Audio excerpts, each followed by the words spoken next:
In this video, I'm going to discuss the topic of forearm rotation throughout the golf swing, the importance of it, how much you should do, and how it helps to control both the club face control and help you increase more club head speed.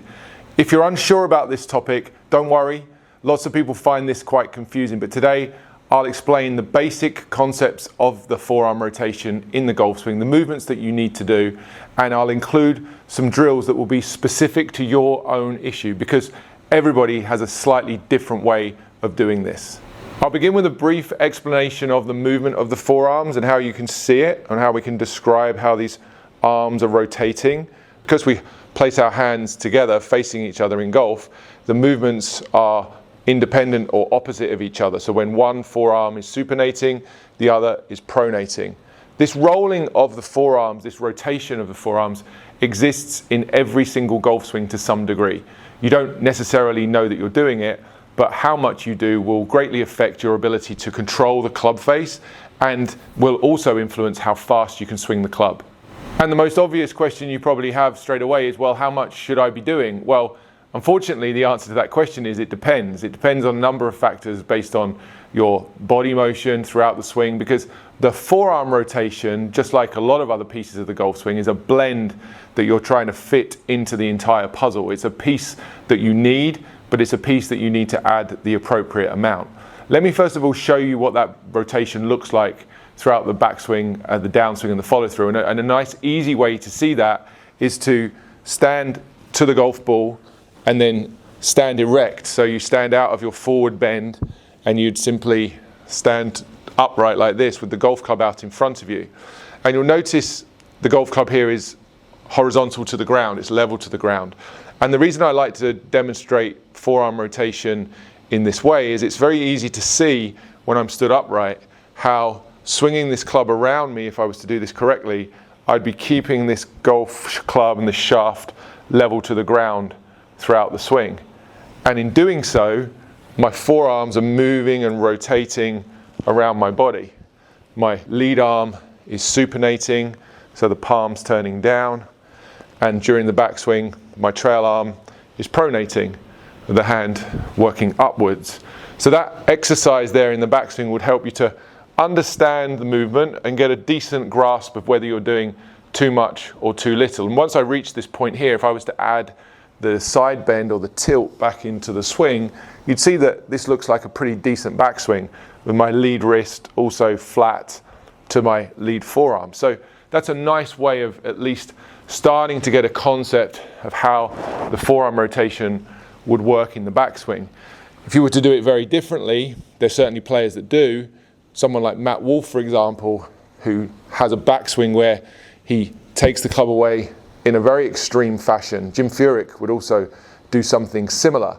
So that movement there would involve, if it looked like this, you'd end up moving the shaft and the club off of this horizontal motion. The fact that some PGA Tour players demonstrate a pattern as extreme as that, I don't think needs to confuse you in the sense that there's lots of different ways to do this. Ideally, we'd want to be sticking with something that's reasonably close to neutral on the way back, and the same can be said on the way down. The amount of rotation that you need in the forearms to square this club face is happening progressively throughout the downswing. If all of the forearm rotation happened at once, you'd start to stand the shaft up and move it away from this horizontal condition. So as we're moving back towards impact, this shaft again is staying horizontal, level to the ground, and then into the follow through and keeping it level to the ground. And you can see there, it exits my body. Once again, if I add in the side bend that we would normally have at this point in the follow through, that replicates a follow through that would look quite familiar to many of you in terms of a good looking follow through. So functional, think about keeping the shaft level to the ground in the backswing, the downswing, and the follow through, and you'll begin to get a good sense of how these forearms should work. Ultimately, how much forearm rotation you need, whether it's more or less, will depend primarily on what the ball's doing. If the ball's flying too much to the right of the target for a right-handed golfer, it stands to reason that you would like to increase the amount of forearm rotation happening at the bottom of the golf swing. And equally, if you're someone who hits the ball too far to the left, you might want to reduce it. With the Hack Motion wrist sensor, we're able to measure the amount of rotation that's happening in the forearms from this downswing position where the shaft's parallel to the ground. This is called P6, and it measures P6 to P7. P7 is impact, and then from P7 through to P8, which is where the shaft is parallel to the ground in the follow through. So this bottom part of the swing, this moment of truth, if you like, where the club's going to make contact with the ball, we're able to measure what's happening with the Hack Motion wrist sensor. And that's a game changer because this is happening so fast. There's absolutely no way you can know for sure what's happening without measuring what's going on at the bottom. Now, there's different ways to use this forearm rotation. At both ends of the spectrum, I would explain it like this. People will say that you're supposed to reduce the amount of forearm rotation, minimize it if you will, and have more of a body release. That would mean that the rotation of the body was more responsible for squaring this club face, and as you swing through, this club face would remain more stable and there'd be less rolling or twisting. And the logic there is that that's a more easy to time motion, although I'm not sure I necessarily agree with that. Timing exists in all swings, so you have to time whatever it is you do.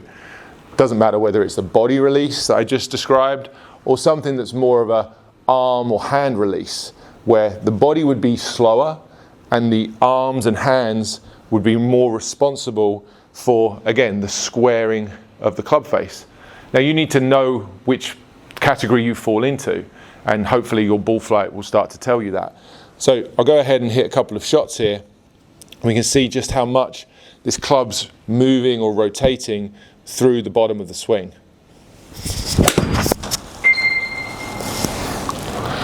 That's my typical shot, little draw, slight overdraw. And we can see on the Hack Motion data there that there was 50 degrees, 53 degrees of rotation from P6 to P7, and then another 53 degrees from P7 to P8.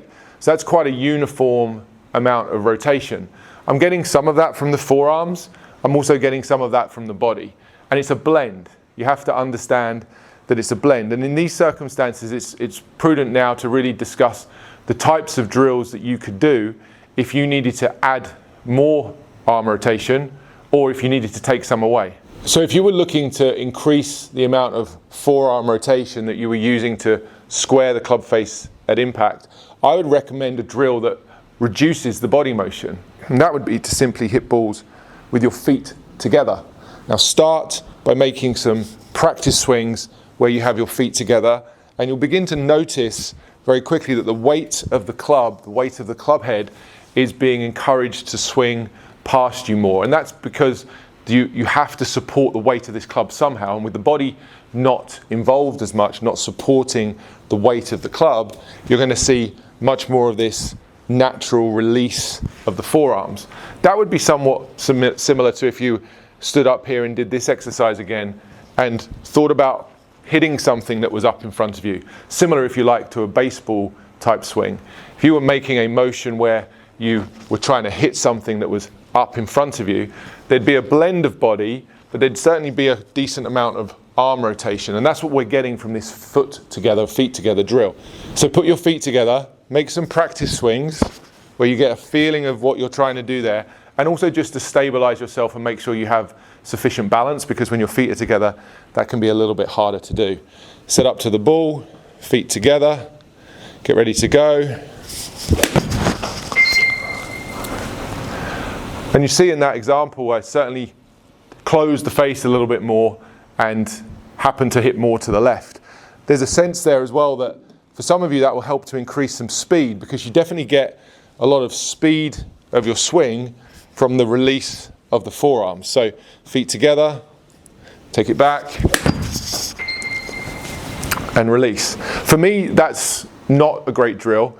I end up getting too much twist or too much turn there through impact, and I would typically hit to the left as I'm demonstrating. But for you, that could be a great drill to finally help you feel the sufficient, appropriate amount of forearm release through impact.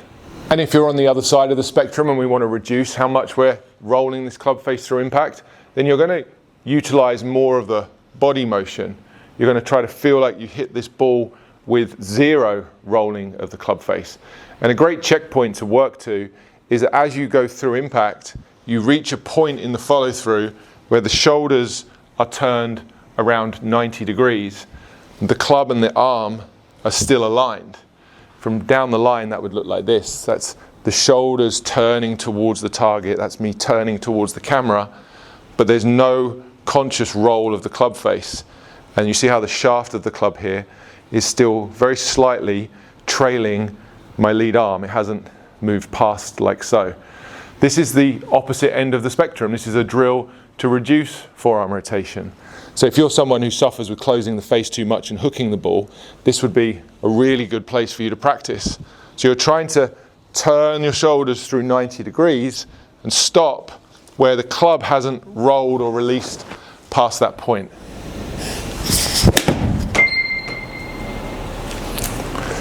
That feel for me is more appropriate for my swing, so it feels more comfortable for me to demonstrate that. I like that concept. Typically, the faster swing speed that you tend to have, and generally speaking the lower handicap golfer, they would tend to have more of a pattern of closing the face too much and missing to the left. So this drill would more often than not be the appropriate one.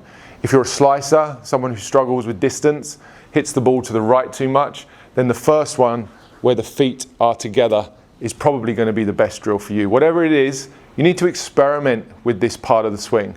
The forearm rotation is happening. There's nothing you can do about that, but you can change the amount you do through better intention or better understanding of what the forearm rotation is doing and at what point in the swing it takes place. If you enjoyed this video, make sure you get in the description and check out the link to some other drills that will help you master your wrist action.